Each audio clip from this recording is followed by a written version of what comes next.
Good afternoon, iRacers. Welcome to Apex Racing TV and Dinner with Racers, depending on which platform you are currently watching us on. This is the Dinner with Racers Continental Tire Cup. My name is Lee Thompson, currently joined in the commentary booth by Sam Kumo working on the cameras. We might also have Mark Fletcher come and join us to help out with comms in a little while as well. We got another one of our interesting races tonight, of course. Dinner with Racers all season long. I've put on these very unique race events for us, for anywhere from Williams F1 cars at the Dirt Oval Eldora to Indianapolis in Skip Barber cars. So it's been a right mix. This week we've got the GT3 cars and NASCAR Infinity cars at Watkins Glen, Samuli. That's going to be a new one for us, I think, seeing these two cars on track. Yeah, I don't think I've seen the NASCAR and the GT3s together so far. But kind of what's surprising is that if you look at the timing table here, the cars marked with orange, they are the NASCAR cars, and Joshua Chin is currently leading here on the practice. But right behind him is 3 GT3 cars, so it seems like they are really matching the pace, but we'll see how it actually goes in the race, because I would assume that GT3s have the advantage in the corners, whereas perhaps in the NASCARs they will be faster on the straight line. Yeah, for sure. I think I'm as surprised as you are to see such a mix in the grid at the minute. As I say, it's only practice, so we'll see how we go. But the race organisers had said just that to me. They had said, "Oh, they're pretty evenly matched. The NASCARs are going to blitz the GT3s in the straight, and the GT3s are going to blitz them in the corners, and it all evens out." And I kind of raised an eyebrow and thought, well, okay, there might be like 5 seconds in it or something, but for sure it looks like they were bang on. And it's I'm only seeing like a 3-4 second spread between the entire field at the minute, so that's going to be really interesting to see how it progresses through the race. For anyone who hasn't watched this series before, the Dinner with Racers tends to be a real light-hearted look at sim racing in general and the races on iRacing. As we said, we've had quite a mix of events so far, and so for sure the guys aren't going to be taking things massively seriously out there, but pushing hard and just trying to have lots and lots of fun around this iconic American circuit. I believe we do have the schedule here, so let me see if I can bring it up. I think so. So you can see we're towards the end of the season already. Started off in April, so yeah, LMP1's at Bristol in that tight, compact oval. I mean, what a sight that was on the first event that we helped cover. Skip Barber at Indy, as we said. Then the NASCARs at Belle Isle at Detroit. IndyCars at Mosport in the night. They had no headlights with no circuit lighting, and that was an interesting one to say the least. Williams F1 was where we last were at Eldora, and then here we are with the NASCAR GT3 multiclass Watkins Glen. We've got an endurance race next time up, MX5s at Talladega, so that is going to be a real race of attrition. I wonder what they're going to do with damage and that sort of thing on this one. And then the last two races are to be confirmed, as you can see from the schedule. So it's we've really seen everything that iRacing has to offer, I think, through the 6 races that we've had so far. Yeah, I'm looking at that Mazda MX-5 at Talladega. I think we might be hitting the record for longest draft train that we will ever see in the iRacing with that one. I think you could be right. That is going to be just absolutely manic in the draft the whole time. I think nobody's going to have a chance of breaking away as long as well, again, we'll see what they do with damage. Maybe that's the only question for them, but they should be looking pretty good, I would think. Yeah, let's just go on board with Garrett Conrad here for a lap just to see how the NASCAR cars handle this road circuit, really. And this is running the NASCAR series. Oh! Very difficult, I'd say. Yeah. That is going to be, I think, a theme of the race, of seeing these guys struggling up through the S's there at the start of the lap at Watkins Glen. I do not envy those NASCAR guys trying to get those cars around. Oh, and they've even got the chicane in the middle of the back straight, so they haven't even got that luxury of skipping the chicane. So we can see the GT3 car just getting all over the back of it through these tight corners, and then are we going to see the NASCAR just roar back past down even this little straight? Yeah, that was close there. Yeah, here we go. NASCAR but then we see NASCAR just coming straight back. Awesome. That is going to be interesting. I mean, remember, guys, this is a multi-class race, so they are not racing for the same position, the same points. It is just two, completely separate races that just happen to be held at the same moment on the same piece of track. So, depending on how lively these guys feel like getting, they don't need to worry about squabbling between the other class. Samuli mentioned very briefly a minute ago. But you can see the class is color-coded in the timing table there. So yeah, any cars in blue, those are the GT3 cars. So we've got Mercedes, we've got the Ferraris, and the Audi and the BMWs. And then the red cars, those are going to be our NASCARs, the Chevys and the Toyota. And that will help to identify what's going on a little bit easier as we go through the race. So practice session is almost come to a close. We've then got just a 5-minute qualifier. It'll be lone qualifying, so no other cars on track, and they've got 2 attempts to get their hot lap in, to get their position on the grid. And then the race itself is going to be a 50-minute race. He just pauses slightly as he scrolls to his notes to make sure that is what he has seen. Yes, that's right. And the GT3s are restricted to 60% fuel, so both classes we're expecting to do 1 pit stop each. So just a little bit of strategy involved in the race as well. And thankfully for the poor NASCARs, of course, it's a rolling start. Jesus, imagine that if we had to try and do a standing start for these poor guys. Yeah, I think it would just be massive carnage there.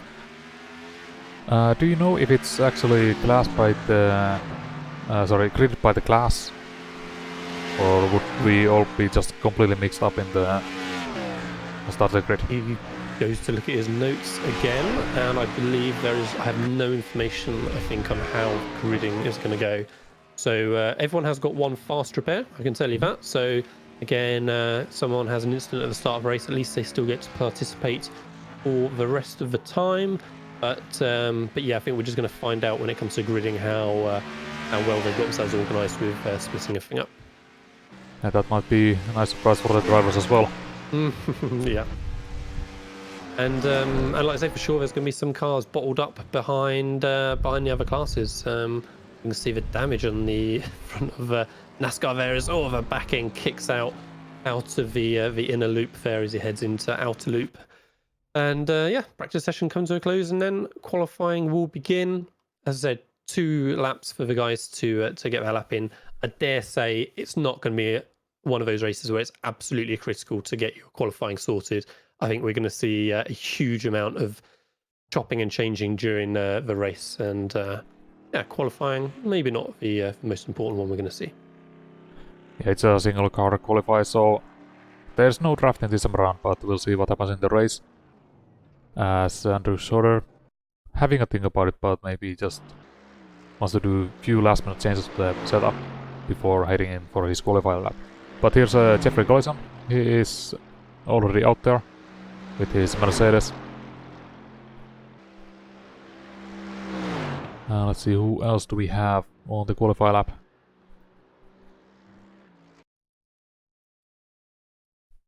Yeah, so everyone just getting going still at the minute, haven't we? So looks like most of the GT3s are a little bit further along in the lap already, I think, and maybe some more of the NASCARs are just taking their time.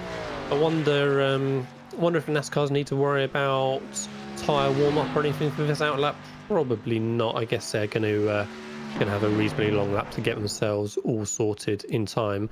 I am loving the helmet design on that car. I presume that is coming through on yours as well. Yes. Similarly for the stream. Yeah, I was just looking at it. A great head-on shot, seeing him coming down there.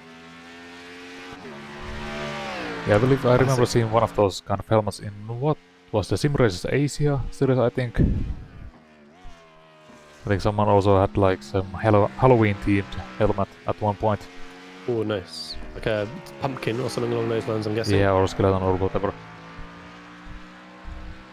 Alright, so guys are starting their hot laps now, and we'll start to see these quick sector times coming in. We can see Dean Mole so far has got the quickest first sector in his NASCAR, of course. I believe he might be the first guy out on the qualify lap, so that could explain it. But he will be setting the first lap time, which gives us somewhat an idea what kind of lap times these guys are running in the qualified trip. Yeah, I wonder how much playing around the guys are going to do with setups between qualifying and a race as well. Could be that the car is absolutely backed in there for Dean Mole as he throws it into turn 1. Yeah, I wonder how much playing they're going to do between qualifying and race. I bet there's a lot of little tweaks with how you want the car to set up running in the slipstreams as well. But yeah, we'll wait and see. Joshua Chin is looking super quick at the minute. Yeah, I would imagine maybe with the GTE. Oh, that is just Sin going all the way off on the turn 1. I feel like that was him celebrating his success at qualifying with that one lap at least. He's currently 8 tenths ahead of the next car. So yeah, top 3 are all the NASCAR Xfinities. So they are looking strong in the free air. Yeah, well, the point I was making that maybe with these NASCARs you have a bit more freedom in what you can do with the qualify setup. Whereas with the GT3s, basically if you have a fast setup, it's what you would use in the race and in the qualify as well. Maybe a little bit more oversteer in the qualify, but it's not a huge difference. Okay, interesting. So yeah, perhaps that is going to be a nice advantage for these guys in the oval cars then. Yeah, it'd be really interesting to see how that evens out during the race. I mean, it's still looking fairly even at the minute. So, I mean, the top 3 cars we got all NASCAR, and then after that we've got lots of little pairings going all the way down. You can see what we're looking at. 3 seconds or so is the spread at the minute through the top 10, but a decent chunk of that is just that 8 seconds gap that Joshua Chin has got at the front. Not seeing anyone else on the timing screens really lighting things up at the minute. Lee Lucas had a good final sector. He got the quickest sector 3 of the session so far, and but that was only good enough to have him in 5th position. So I think everyone is really going to struggle to challenge Joshua here. Yeah, currently 1 second between the NASCAR and the GT3 leaders. So I think that's mostly down to the amazing lap time that Josh had, really. Because the rest of the field is pretty much evenly spread out, so as we see Isidro running a bit wide on the chicane, on the bus stop chicane there. Yeah, just a touch wide, just drifted a touch off, and everybody seems to be celebrating on. It just feels like a sigh of relief almost, does it? As they're coming off of turn 1 and just going, "Oh, I managed to get that lap in. Great, bang into the wall." Right, so qualifying has finished, as we can see. Here, first of all, is your grid purely for the NASCARs. Joshua Chin, as we saw, took that pole position by just under 8 tenths from Lou Henrique. Dean Mulvin in 3rd with Garrett Conrath in 4th. Aaron Beanen in 5th with Benjamin Cox in 6th. Davis Trask, in 7th with Mark Schmieding in 8th. Daniela Torbert in 9th with Patrick Lindsay in 10th. Michael Christoph in 11th with Sean Heckman, series organizer, in 12th. 13th then is Jeff Gross with Chris DeShong in 14th. And bringing up the rear of the NASCARs is Andrew Schoder. Then we can see next up we've got the GT3 grid. So pole position is Tanner Witten for the GT3s. He only had the pole by just over a tenth from Lee Lucas there. So he said we saw him putting in a strong last sector, did Lucas. Chad Dalton then in 3rd with Christian Abbat in 4th. Nicholas Isidro in 5th with Lance Snyder in 6th. Jeffrey Collinson in 7th with the Oxy grid thing. We will never know who well, is it's in Justin Barcher 8th and at 8. Okay, thank you Samili. Then 9th is Tyler Tucker with Joseph Kang in 10th. Benjamin Wedge in 11th with Micah Barnett in 12th. Matt Shonoski in 13th with Brian Loister in 14th. And Paolo Ferrari bringing up the rear in 15th. Samuli, who we spotted earlier on, is not keeping with his family tradition, I'm sure, by driving Mercedes out there. Yeah, that, as you said, could get confusing. See, where can we see him? He's currently still on the pits. As everyone so is lining up on the grid. Yeah, so we are seeing a mixed grid then, just as Samuli had wandered ahead of time. Yeah, they've not split that grid out. So let's see how that works out, and whether they are going to get themselves in lots and lots of trouble. Lap 1. What a sight this is going to be as they head off for the pace lap. The NASCARs and the GT3s all in this race. We've got 30 cars in the session. I've only see 25 who have actually taken to the grid. Yeah, I would imagine that maybe rest of the guys are just starting from the grid. Sorry, for the pits.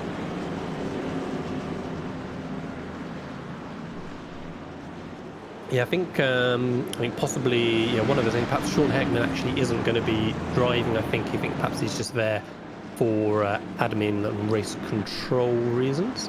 But yeah, we're going to have a little while now as the guys have to do a full lap around this Watkins Glen track on the pace lap. As looking at Louis Henrique's gorgeous helmet again on the number 29 car there. The GT3s, Samuli, are going to need to be super careful opening lap, I feel like. Into turn 1, they're going to want to be late on the brakes and barrel into that corner and be super quick through the opening S's as well. But they're going to have to be patient, and we'll see then how do the NASCAR cars behind them running, 4th, 5th, 6th, 7th for their class, how are they going to try and push their way through then the GT3s on the back straight. I'm not sure I'd want to be really in either of these cars here with the other class around him. Yeah, the uphill is going to be difficult. And also I think we have Mark Fletcher joining us, so I'll hand it over to him and go back to just handle the cameras. Yeah, indeed, I'm with you now, guys. So we ride on board with Tanner then at the start of this Drivers for Dinners race here at Watkins Glen. Can these guys almost, Mark? Didn't almost with races, but we'll take that. We'll give that a success still. Mark Fletcher, last I checked in, leader of the World GT Championship on our Monday night broadcast. Would you want to be one of these GT3 cars staring at that NASCAR? Yeah, it's definitely going to be difficult into this first corner. Like you say, the NASCAR's going to have to get on the brakes early, but here we go. So the green flag flies, race down to turn 1. And Joshua Chin gets away very quickly. Doesn't even need to defend into turn 1 there. Yeah, and 4th place NASCAR gets the jump ahead of the lead GT3 of Witten as well. So that was him clear through before turn 1. How are we looking in the background? I'm not seeing anybody instantly falling down the timing sheet. Patrick Lindsay just losing a spot in the middle of turn 1 somewhere, but otherwise looking very sensible, guys. How did everybody get through turn 1 without some kind of drama? How are we looking onto the back straight now? These NASCARs look giant, don't they, compared to the GT3 cars around them? Yeah, I don't even think even if we were in the GTEs and the BMWs, I still don't think they're any different size-wise. They're massive, aren't they? And so fast in a straight line.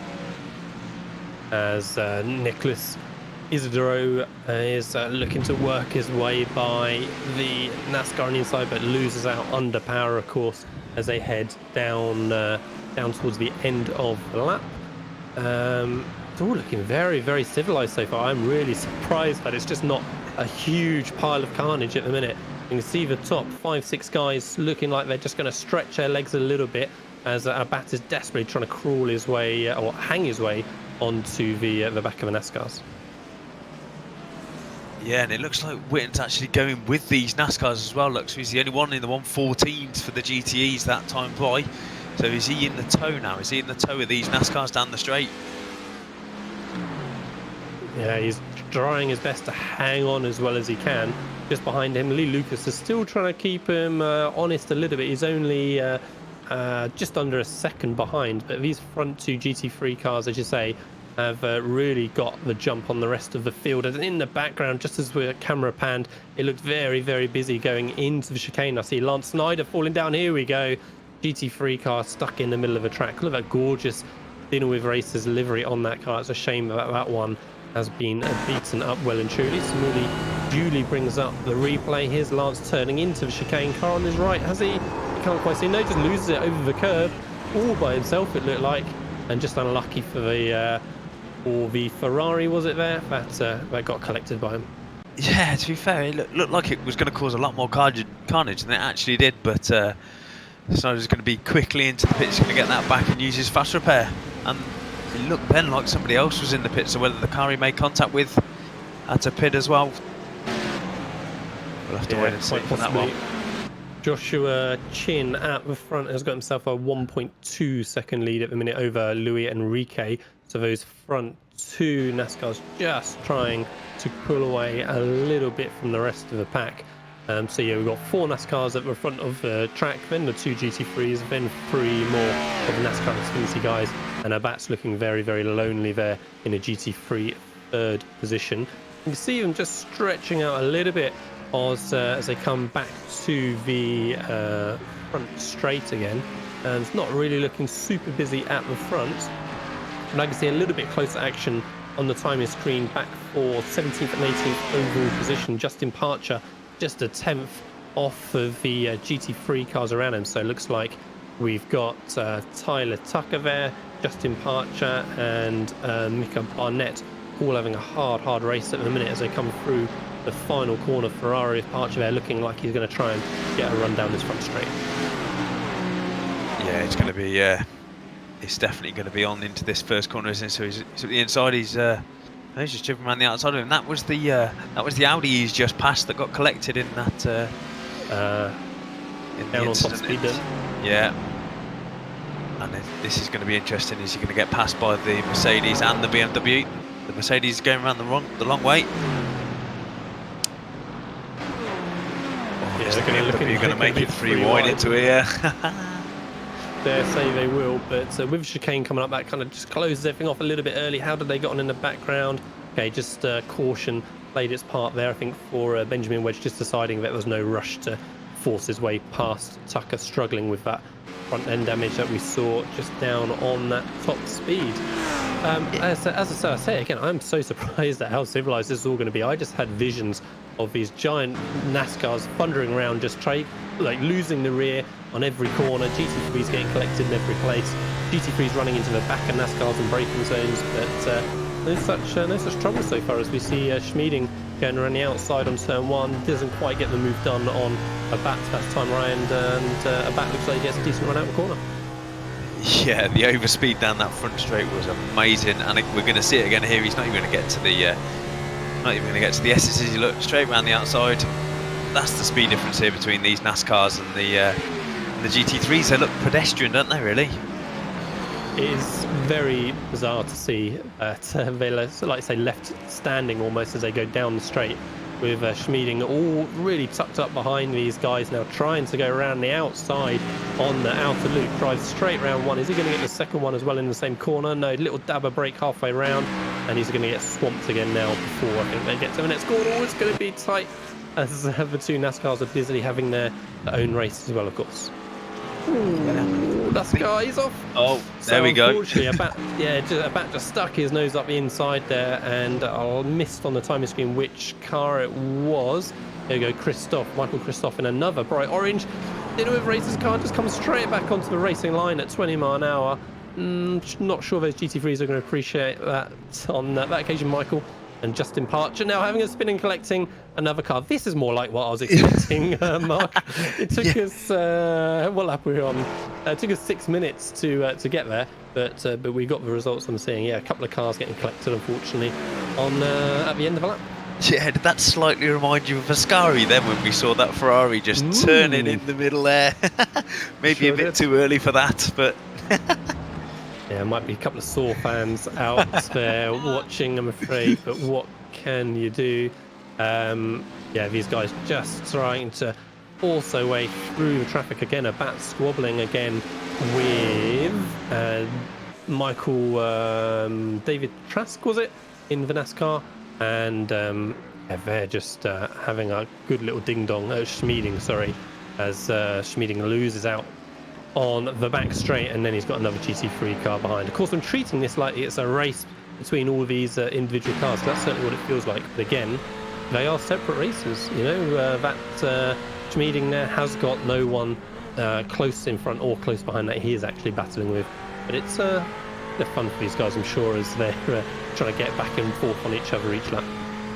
Yeah, And Abat's in a bit of a strange place to be now, isn't he? Because he's, you know, he's quick. He could probably hang on to the back of Tanner and obviously Whitten and Lucas up at front, but he's sandwiched by these NASCARs, and you know, every time that he tries to pass them, you know, you see it there. Look, the NASCAR just blows past down the straight. He's getting a bit stuck now, but.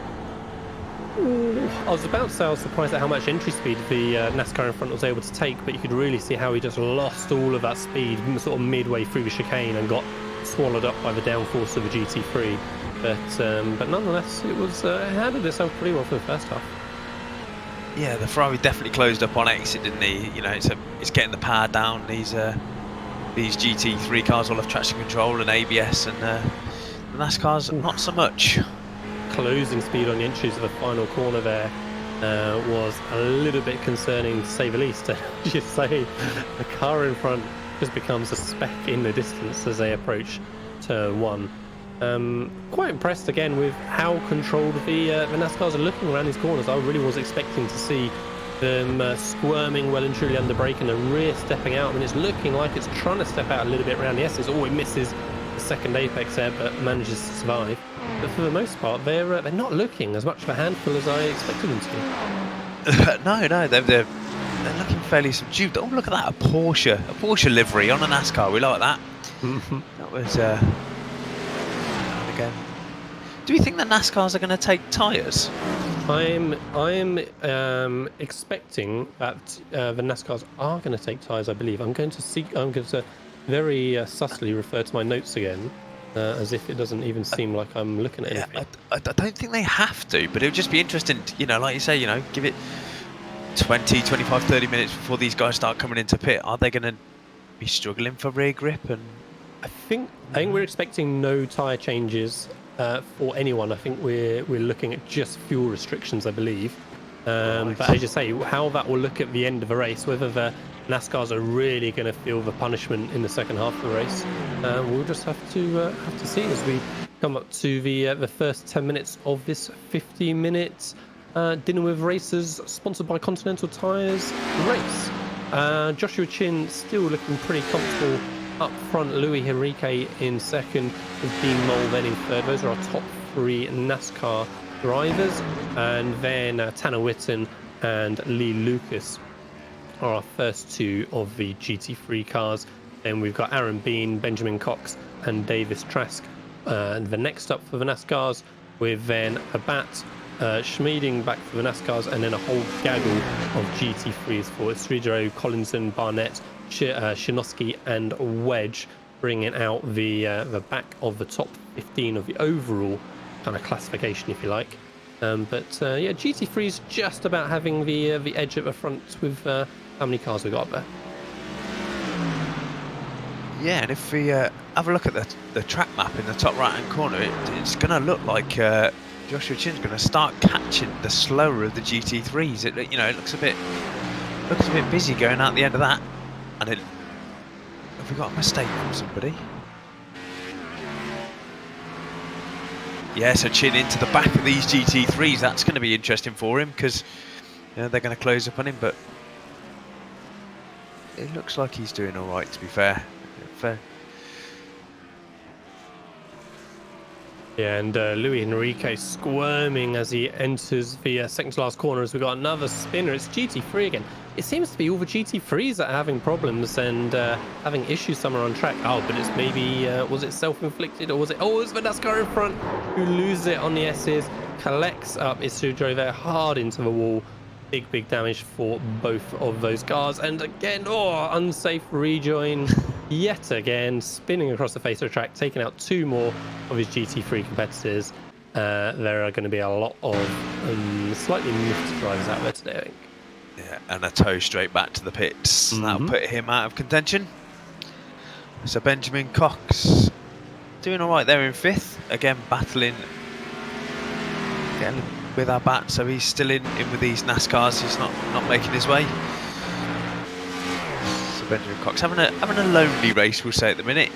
He's got a couple of NASCARs around him, but it looks like Aaron Bean's just a little further up the road, just going through the S's there.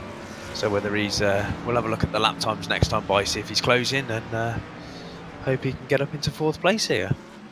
Yeah, well, certainly they look very even based on their fastest lap, just 0.05 of a second split them on their best time. So I think Cox is going to struggle to make too many inroads on Dean, but yeah, he's got only a couple of seconds to try and bridge.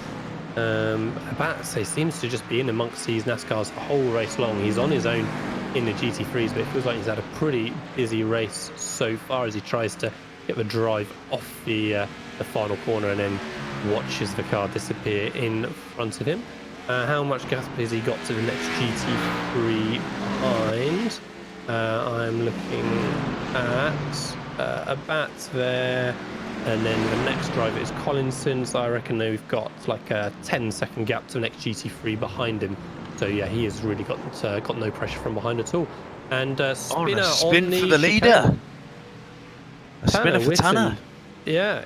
Has he got damage on that car? Camera angle I was looking at there, I presume he ended up in the wall. That front end of that bonnet says the story. They went hard into the wall after that spin. Tanner Whitten gifts the lead of the GT3 class to Lee Lucas, both running in the Mercedes GT3 car. And Joshua Chin now into the pits, presumably for this fast repair from his damage to the last lap.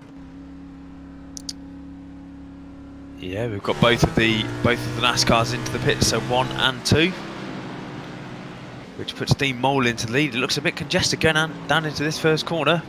Got NASCAR going slow on the inside. And is that Lee Lucas going past Dean Mole? It is indeed, yeah. So Lee trying to stretch this gap away now, then trying to capitalise on Tanner's unfortunate error. I think he just got a bit swarmed by the NASCAR, and did he, push too hard into the inner S's? So Lee keeping it defensive. Really doesn't want to allow that NASCAR by, like really covering the line off and then going back to the racing line to cover that space off again. He was glad, I'm sure, to get his nose up the inside into the S's so he could get a good run through there.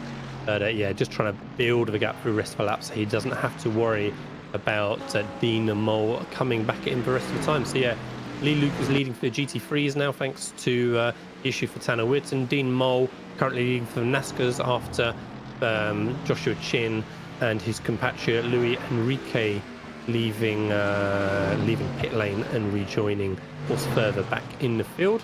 Interesting to see how many more cars start to come in, but for now, I've only seen those the front 2 NASCARs coming for their pit stop. Yeah, so Lee looks like he's Joshua Chin looks like he's taken out a bit more in the pit stop, whether he had a quicker pit stop, because there's the gap's bigger now between himself and Hernandez. So Benjamin Cox up into 3rd in a nice battle here now with Davis Ash. And struggling to hit the apex there was Cox on the first part of the SS. I dare say that Trask is going to get a good run off the final corner of the S's. Is he going to really stick his nose in before they get chicane? He's having a little think about it. He's definitely going for that position now. How hard is Cox going to defend? And the answer is not very. But Trask though ends up deep into the chicane, and it was Trask that ended up deep in chicane and just handed that position straight back to Cox. So Benjamin Cox coming out in front after swapping those positions. Yeah, he probably got a little slow down as well for cutting the chicane that much. But it's not lost him a lot of time. He's still on the back of Benjamin there. So 16 minutes into this race, then we've already seen the 2 leaders in our NASCAR's pit. Whether they pitted early or pitted with damage, we shall see. But Joshua Chin on the back of this GT3. Yeah, still seeing front end damage on Joshua Chin's car there. So yeah, it looks like he is still struggling. Certainly from my perspective, and we'll see how he moves his way through the field as he challenges for the 5th position. NASCAR in front gives him a little nudge midway through the corner for good effort as well, and makes his way by up into another spot for NASCAR class. Maybe in a car a lap down actually. So it looks like Joshua Chin's still in that 5th position. And with Collinson ahead of him in 4th, 1.6 seconds down the road. See another recovering NASCAR in the background there as well. And yeah, that car seriously needs to come in for repairs. Yeah, I think that's a couple of... Oh, yeah, he's definitely missing the whole of the front end of that. Yeah, that's been a big hit. I'm going to say that's somewhere near the middle of the chicane. But yeah, I'm not sure if Michael's already used his fast repair, so that might be race over. He's going to try and get it back to the pits, though. So hopefully stay off the racing line and just try and get it back. And we've got a lot of people in the pits now. So let's have a look what happened to Michael then. So he's already missing the front before he gets to the chicane. Right. Yeah, understeer. I think maybe Michael is at a point now where he definitely needs to come in for repairs and give that another go. And let's try not to make ourselves too much of a nuisance to the rest of the drivers then if he can't get it fixed. But we'll see as he crawls his way around the final corner on the apex with the NASCAR and a GT3 car coming up behind him. Yeah, so onto pit lane comes Michael out of P12 in the NASCARs. And still leading this one, Dean Mole. So he's not in yet. And Joshua Chin. Oh, the front end of that looks a bit more fixed now, though, doesn't it? Oh, it gets a bit squirmy out of the bump on the pit exit. So Chin down to 10th in the NASCAR class. What has he got last for his lap times? He is the quickest NASCAR out there. So it's going to be a massive drive through the field with half an hour left to go with this race. He's going to need to start making tracks. And not only is it's looking very, very busy into the inner loop on that time by, but they managed to get themselves sorted in time. Yeah, not only is Joshua Chin looking super quick today, but he's been super quick for the whole season in any car that we've been put in. He's arguably been one of the fastest guy out there for each race. But he's not yet won a race because of issues with contacts or spins or other problems during his season so far. And with that little bit of damage we've seen earlier on, is this going to be yet another race that's going to fall through his fingers, even though he's looked pretty dominant? In the championship so far, Dean Mole is joint leading with Justin Parcher, both with 428 points, with Austin Fidel, who I don't believe we've seen his name here yet today. No, we haven't. Currently in third, so he's going to lose that position. Lee Lucas then in fourth in the championship. Dean Mole and Lee Lucas both have one race win each for the season, as does Garrett Conrath, Davis Trask, Matt Shinowski, and Andrew Pinkerton. So they have all got a race win apiece. Nobody has won more than one race so far this season. Means it's a very fair championship, doesn't it? A lot of people can win races, but we yet to see, as you say, yet to see back-to-back winners. And into the pits comes our GT3 leader. He was leading, so is Witten going to be able to come back past that earlier collision going to have affected him that lot? So Jeffrey Collins now into the lead of GT3, and as you can see, battling with the two NASCARs in front of him. And I do like that Jeffrey Collinson has a target on the back of his car. That is brilliant. Let's have a look at that as he comes through the chicane. Oh yeah, just saw a flash of it on that camera there, just in case the NASCARs didn't know where he was under braking. Then he's got that nice and obvious for everybody as he tries to stick his nose up the inside of Davis Trask at that time by, but thinks better of it. He's got 3 seconds behind him to Wedge, so he's looking reasonably comfortable in the minute in GT3, but I'm seeing some front end damage on that car as well, so it looks like a number of people are nursing bodywork damage. So far as another car in front, straight into the barrier, tyre smoke, blocks all four wheels up into the wall, and that's going to be our friend again, Michael Christoph, who looks like he did manage to get a repair last time. That is a lot less front end damage than we saw the previous time he was on camera. Oh yes, here we go. Please be careful. You tend to drift wide out and use all the curb as that NASCAR very well avoided there. That was a brilliant piece of driving. So Michael Christoph is going steadily down the straight, we'll say. And so back at the front, Dean Mole, Aaron Bean, Benjamin Cox for the lead. 3 NASCARs. Looking very, very close between Cox and Davis Trask behind still, as we saw just a lap ago. Lucas is still looking like he's trying to catch up to Wedge and Collinson and improve on his current third position in the GT3 standings. We can see he's got another NASCAR in front of him as well. Whereabouts is Tanner Witten still? So Witten's 4th in class, and he is a further 4-5 seconds back from Lee Lucas. So as you say, that spin from Witten earlier on still looks like it has cost him a little bit, and there's slight connection issues for him maybe as well. Oh, and 3. Ooh, what a camera shot. That's Comes a big straight accident into the there face for of the Ben camera. Cox. And straight back to the pits for Cox. That is going to be race over for him. So replay up on screen then, coming towards turn 1, under braking. Jeff Gross just doesn't turn, hits the brakes trying to avoid the barrier. And in fact, that was a different impact. We saw difference in Jeff Gross having an incident in the background whilst somebody else in another NASCAR was having an incident in the foreground at the same time. So this is what it was, wasn't it? It was Benjamin Cox. Here we go. So powers off. Is there just be some power overslide on the grass and spears him straight into the wall. So yeah, it was that pesky grass on the end of the tarmac runoff that did him in that time.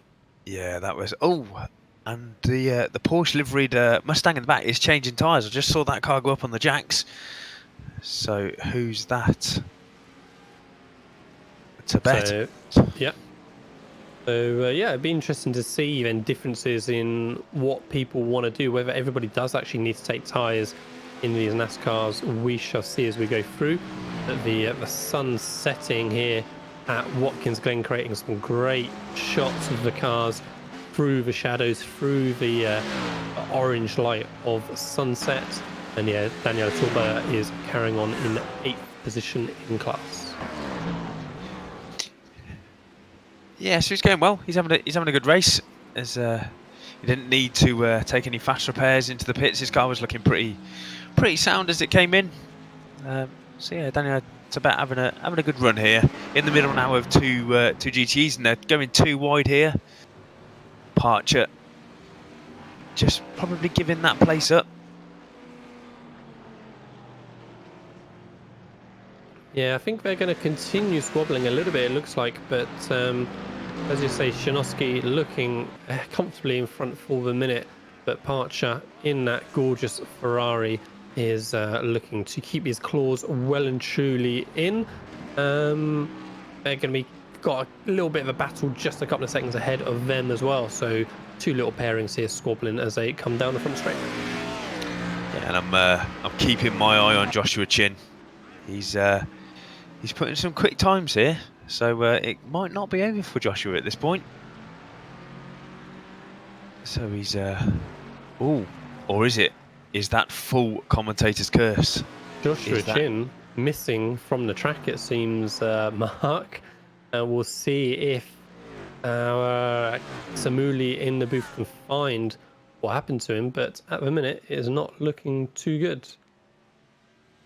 No, he did a 1:08 the last lap. So yeah, so if we look at the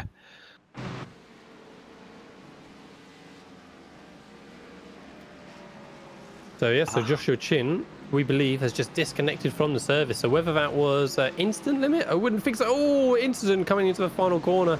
2 GT3 cars sandwiching the NASCAR there on the entries of the corner. That was never really going to work out. More cars in pit lane as well. Mark, we've seen Dean Mole in pit lane, Aaron Bean and Garrett Conrath all in there together. So things are changing up now on lap or minutes 26. yeah, and Mole taking tyres. So Mole taking tyres into this stint. So that will hand the lead over to our GT3 guy, so Lee Lucas. Whether he keeps the lead now, Benjamin Wedge up in 2nd, and Witten back into 3rd. Yeah, so we see Bean taking tyres as well. So Lee with a little bit of damage on the front of that GT3.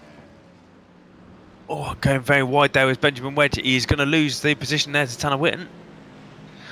So Wedge back to 3rd. Witten coming back through the pack after his earlier excursion, we'll call it, in the last corner. He's set his eyes onto the back of Lucas. And the lap times last time by we're in Witten's favour as well. So Witten is definitely closing. So Mole still leads the NASCARs here at Watkins Glen. we're just under half an hour through this race. So we're yet to see the GT3 leaders come into pits, and wide there from Lucas, using all the track and a little bit more. And Witten trying to get into the slipstream. The gap is 0.8 of a second as they cross the line. But Adapt is the fastest, so that is the 4th place car, BMW. He is the quickest, so he is closing. But Witten onto the back of Lucas as they go into the inner loop. And definitely closing. Gap down to 0.5 of a second, so he gained 0.3 of a second just going down that back straight as we look on board with Lucas, heading back at Witten.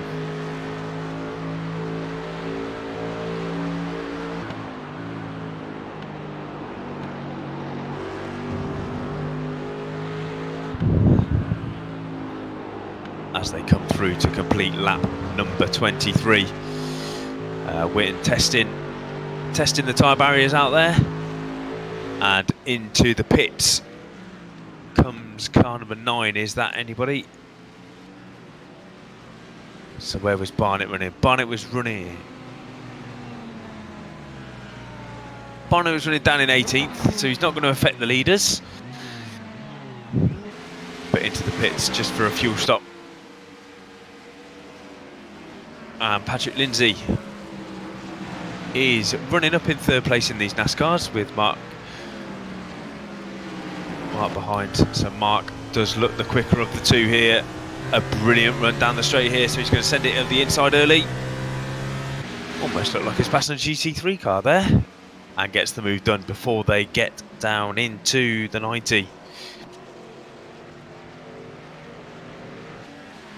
And out onto the back straight they go. So Mark from the Midwest up into 3rd, Patrick Lindsay down into 4th, and is Patrick going to get passed as well by Davis? He's definitely got the overspeed. Is he going to send it to the inside? I just moved his car over just a little bit over to the apex there, but through the inner S's he goes, nice and neat. Showing his car to the inside there, hoping for a mistake, and slightly wide as they go around the S, but it doesn't look like he's going to be able to make the pass there. So Mole still out leading this one, but it's heating up here for 2nd, 3rd and 4th. As Davis trying to find a way past Patrick around the outside. That's a daring move, and he's got the job done. So Lindsay into the pits. Is this his scheduled stop? So Lindsay drops.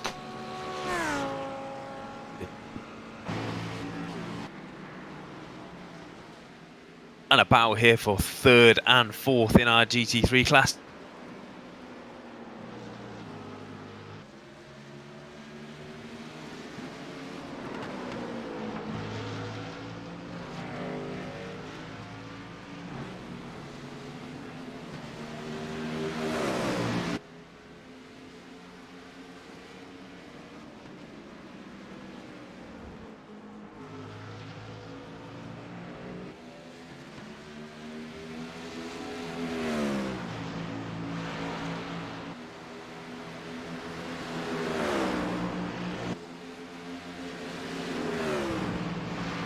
Right, sorry for leaving Mark in the lurch.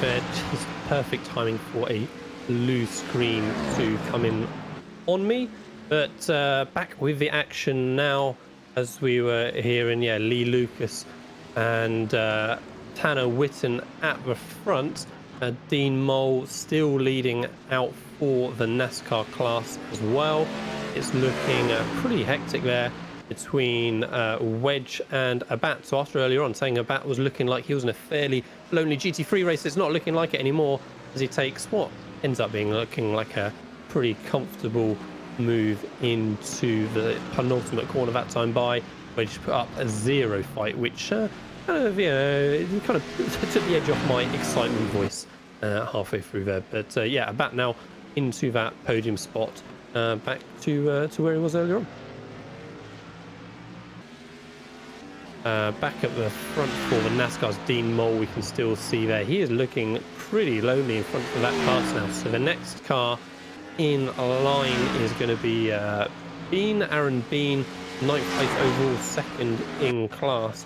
He is quite a way back from Dean Mole, so it'll be really interesting to see how the pit strategies shake things up.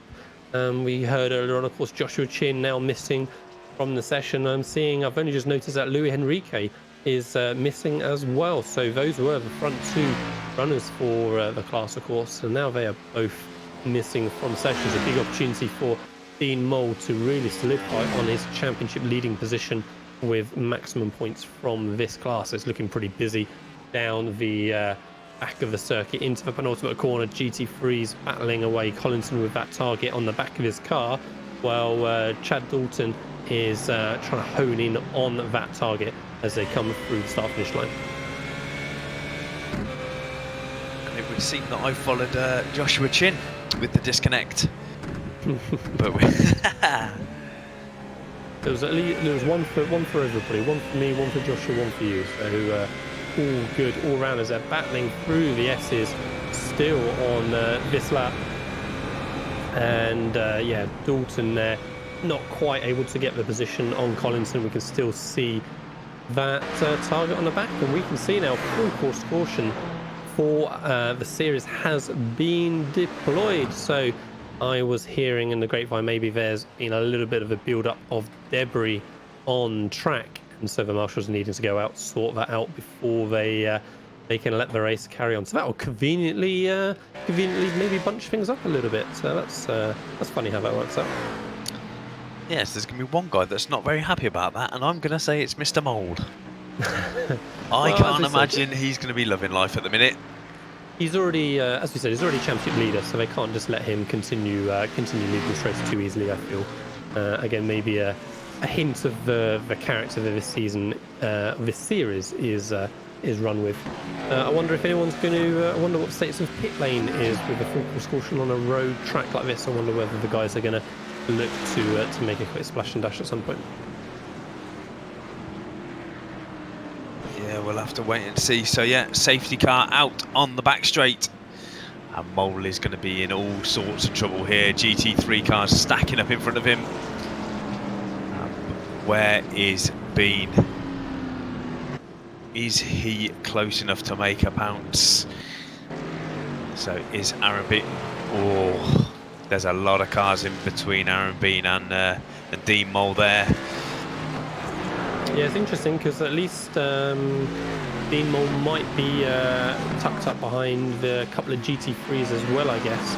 So we will we'll see how easily he can clear them off the restart, and whether that gives Bean a chance to make the most of it. As you say, that is not looking great from what we see on the track map. The gaps between the red NASCARs and the blue GT3 cars, and yeah, there are a few little groupings there that could make things a bit more interesting. But yeah, it looks like Dean Mole is going to be stuck behind 3 GT3 cars, as we can see a couple of lapped cars being lapped by the safety car. So that's going to take a little while until the safety car is released, if they are allowing lapped cars to get back forward as well.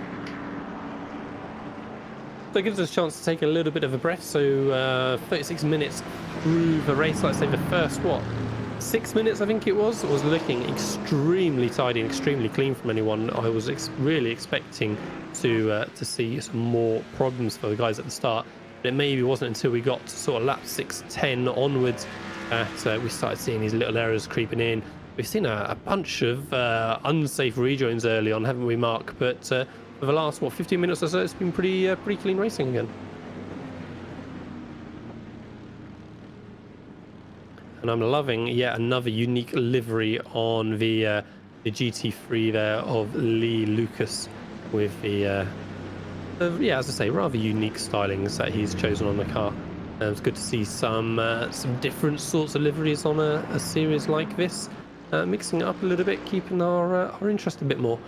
So, like I say, the marshals are clearing off that debris off the circuit, and once the lapped cars have caught back up to the train behind, then the safety car will be pulling in and we'll be going. I am seeing a bunch of cars in pit lane, by the way. So yeah, a bunch of cars have taken the opportunity to make their splash and dash under the safety car. Talbot, Tucker, Shinosky all coming out of pit lane, and a few others as well. Cox and Lindsay as well I'm seeing in pit lane also. So yeah, a few different guys taking that opportunity. And in fact, between Cox and Lindsay, that's going to be a real pit lane race. We can see them nose to tail for pit lane. So which crew is going to get the job done for the guys on this lap as they skid to a halt. Car goes up on a jacks for both of them on the right hand side. So as Mark pointed out earlier, we can certainly see the NASCARs are taking tyres. So a second pit stop then for some of our NASCAR drivers then. Going to have a new fresh set of rubber for the last, it's probably going to be 10 minutes, isn't it, really, to the end of this race? I think so. By the time that the caution's done. So Lindsay into the pits, Cox into the pits.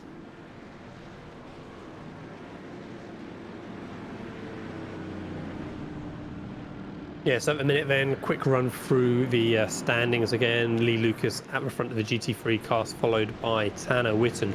So Whitten, of course, is looking like he's pretty comfortable now, because obviously he had that incident earlier on that dropped him back from lead as Lucas feints a move into pit lane.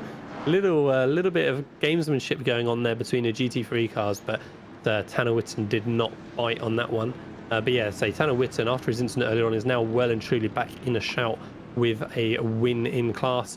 Then we've got Christian Abbott third in GT3, with Lance Snyder in fourth, Jeffrey Collinson in fifth, with Chad Dalton in sixth, Justin Parcher then in seventh, with Tyler Tucker in eighth, Micah Barnett in ninth, and Nicholas Isro currently in pit lane is 10th in GT3 class. Then back with the NASCARs, Dean Mole, as we've been saying, leading at the front. He has got these 4 GT3s, giving him a nice buffer then to Schmeiding in second. Then in third is Davis Trask, sorry. Aaron Bean then in fourth, with Garrett Conrad in fifth. Torber Daniela in sixth, with Benjamin Cox seventh. Patrick Lindsay in eighth, with DeShong in ninth. And DeShong in 10th, with Gross just showing down time screen in that 9th position. So those are our top 10 runners of each class. Looks like the lights have gone out on safety cars, so we can see that the field on the track map has bunched up. So once we get back around to the start line, they will be ready to go. Lee Lucas still struggling there, Mark, with what looks like a lot of damage on the front of that GT3 Mercedes.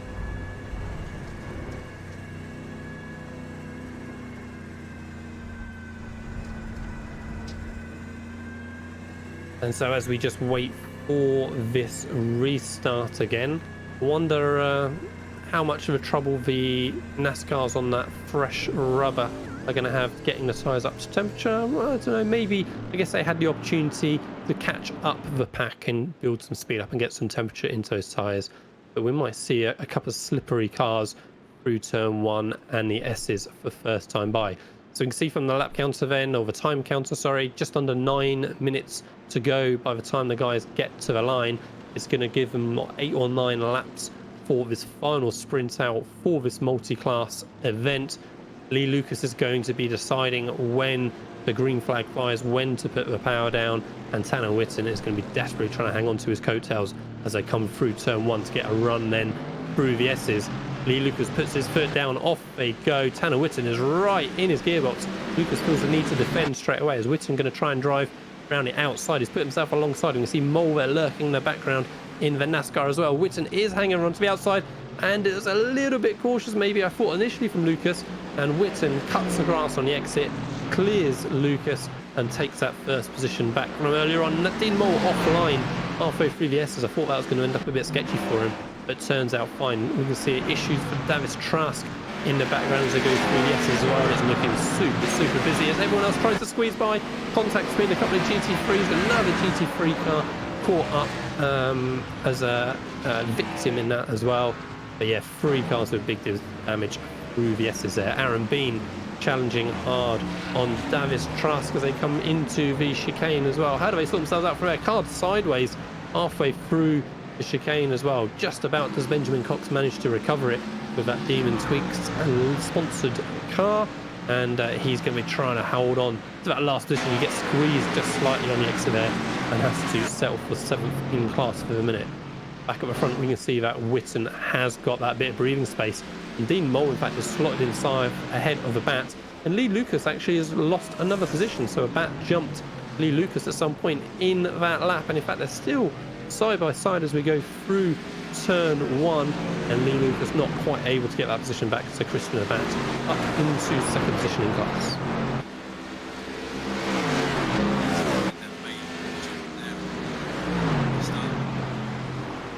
And he's going to want to stretch his gap away now. Mole back past. But this is going to be an interesting last 5 minutes of this race. Yeah, we see him streaming through the inner loop that time by say, and no room given at all by Witten on Dean Mole there. There's a scraping paint on the outer loop as they go through. Witten deciding that he doesn't want to sit in the draft of Dean Mole, thank you very much. He wants that extra speed through these corners in the Jurassic Park liveried GT3 Mercedes machine. Dean Mole sideways through the final corner and just about keeps it out of pit lane.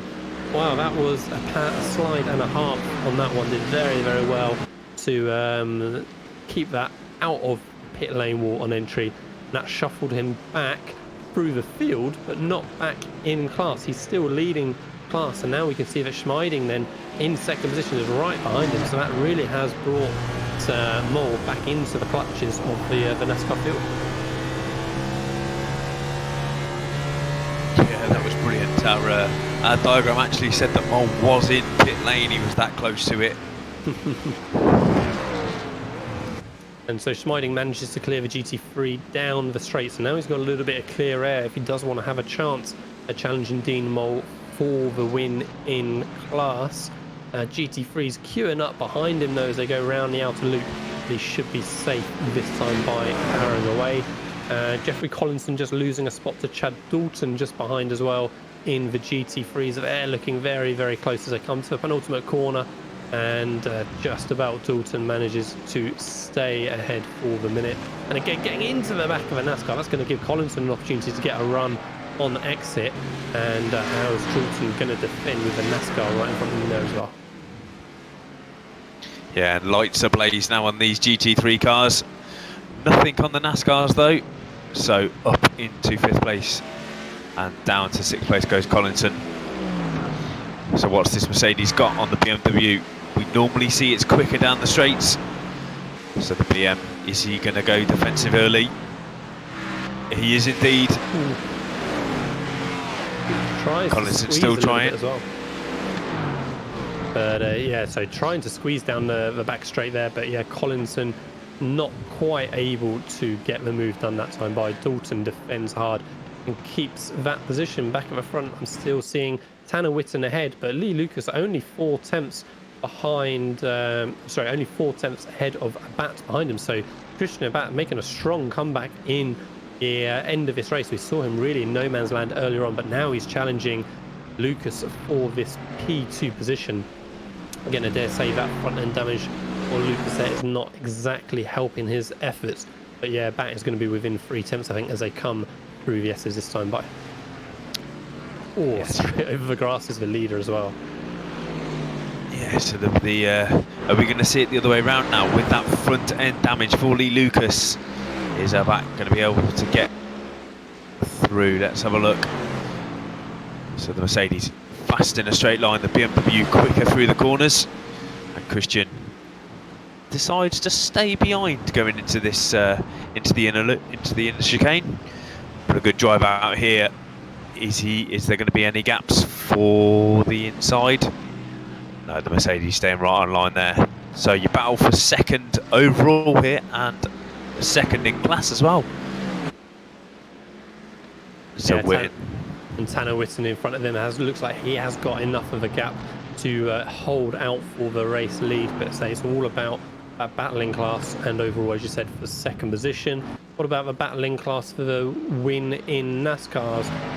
Dean Mole is looking like he has going to keep that little bit of a gap to Mark Schmeiding, who's 1.5 seconds behind for now.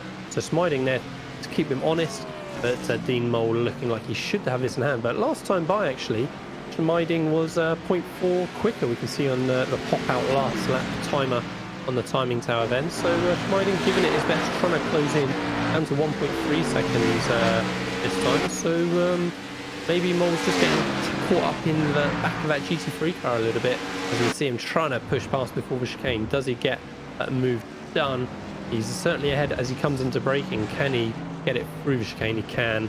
And so Mole, gets the GT3 car between him and second positioner. Schmeiding has a huge moment on an exit as well.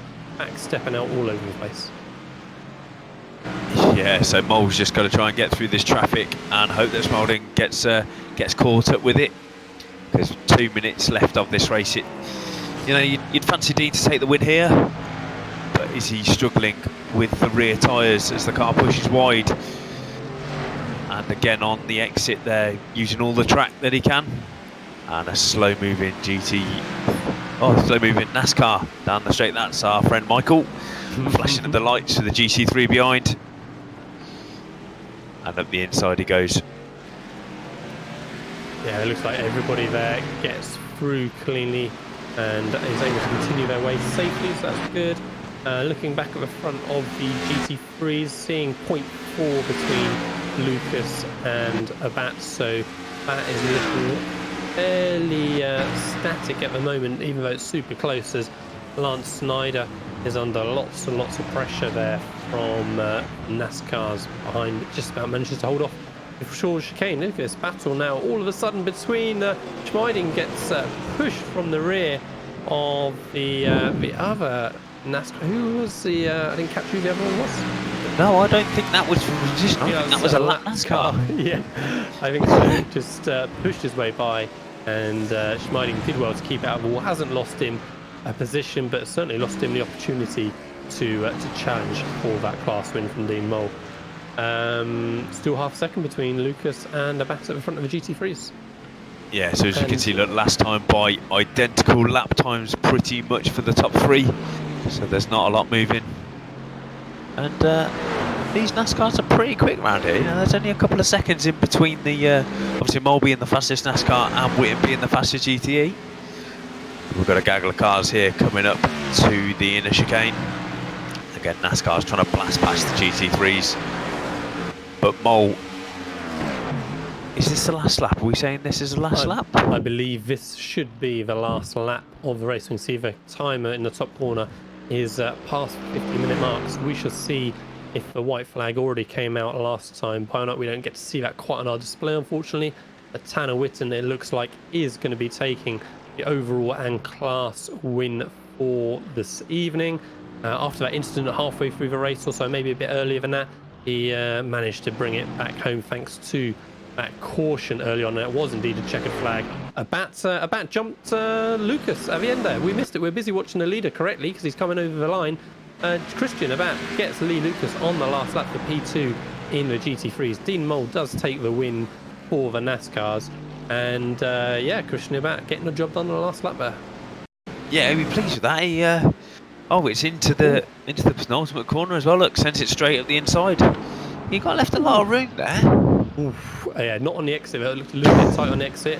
Still side by side into the final corner, and Abat sweeps past at the last moment. What a great move to snatch that last position in the second to last lap. So Abat, no doubt, will be happy to have got that move done. And it's carnage as they come up the hill. Look, everybody's saying, right, that's it, I'm done. Look, carnage going down the back straight. Here we go. Everybody's celebrating now that they're driving on a sim rather than in real life, and get to have a bit of mess around at the end. So good to see the guys seem to have enjoyed the race this evening. I said it was super close. Again, like I said at the start, the race organisers had told us it's going to be pretty even between the NASCARs and the GT3s, and I wasn't quite convinced, but they were proved wrong. They were proved right. I was proved wrong. Discounting Joshua Chin, if I'm looking at the best laps all the way through, I'm seeing everybody pretty much either in the 108s or the 109s for 90% of the field, I'd say. And so you can't get much more of a closely matched field than that, I think, especially with such a variety of cars on track. So cracking job from the guys there. And Davis here, obviously ecstatic with P3 because he's leaving a perfect burnout going down the back straight. That's brilliant, that is. He's got no tyres left. Vanishes into the sim racing ether after that. Yeah, you got to feel a bit sorry for Joshua Chin. I think he was definitely his race there. You know, as you were saying, he was incredibly quick in qualifying, and he'll be on the phone to his broadband provider as we speak, I can imagine. Much like yourself. Yes, yeah. As soon as this stream finishes. Right, so I think we'll have a quick look at the results once I was about to say the guys finish up, but here are the results right now. NASCAR class, first of all, as we saw, Dean Mole did take that pretty dominant looking win once Joshua Chin and Enrique were removed from the session. Mark Schmeiding gave it a good go just at the end there, finishing only 2 seconds back. Davis Traskell in third with Benjamin Cox in fourth. Patrick Lindsay in fifth with Aaron Bean in sixth. Daniela Torber in seventh with Garrett Conrath in eighth. Jeff Gross in ninth with Chris Chong in 10th. Michael Kristoff did manage to limp the car home in the end, finishing 11th. Joshua Chin and Louis Enrique, as we saw, disconnecting earlier on, 12th and 13th. And then they were the only cars taking part in the session. And then for our GT3 results, as we saw, Tanner Witten did take that lead, taking the position from Lucas early on in the restart after that conveniently placed safety car. Christian Abat with a cracking move in the penultimate corner, then to snatch that second position from Lee Lucas at the end. Top three cars just finishing within 4 seconds. Lance Snyder then in fourth, a little bit further back with Chud Dalton in fifth. Tyler Tucker in sixth with Jeffrey Collinson in seventh. Mika Barnett, in eighth with Benjamin Wedge in ninth. Justin Parcher in 10th with Matt Shinoski in 11th. Joseph Kang in 12th. Brian Loister in 13th. Nicholas Isjo in 14th.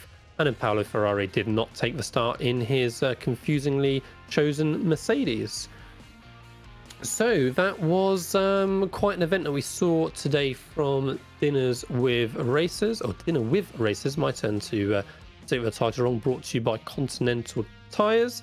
Perhaps Samuli can kindly bring us up the schedule again, just to remind us of the dates for the last 2 rounds of the season. So October 12th rather, for the next event, Mazda MX-5s at Talladega, a 4-hour monster race. As we were talking earlier on, that is just going to be a absolute draft fest. No doubt there will be flexibility given on car damage for that one as well. And then November 9th and December 19th are going to be surprises for you and us both.